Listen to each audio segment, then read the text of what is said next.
Dako naman po tayo dyan po sa bayan po ng Mangaldan. Opisyal na pong nahirang ang mga kinatawan po mula po sa Civil Society Organizations or CSOs bilang bahagi po ng Local Special Bodies or LSB ng pamahalang lokal ng Mangaldan sa isinagawang pagpupulong noong Lunes, Setyembre 29 sa Municipal Wellness Center. Pinangunahan po ng Municipal Local Government Operations Office or MLGOO at ng CSO Desk Office ang oryentasyon at pagproseso ng pagpili ng 12 accredited CSOs ng nasabing bayan.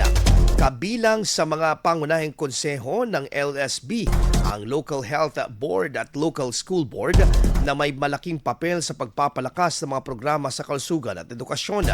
Ayon sa MLGOO Officer Marilina Lagip, ang mga napiling miyembro ng CSOs ay automatikong magiging bahagi ng Municipal Development Council MDC na siyang katuwang ng lokal na pamahalaan sa pagbalangkas ng polisiya, proyekto at programa para sa ikauunlad ng komunidad. Sa naturang pagpupulong, tinalakay po ang mga mandato at tungkulin ng LSB, gayon din ang mahalagang programang susuportahan ng mga kinatawan upang higit na mapalakas ang partisipasyon ng mga mamamayan sa pamamahala.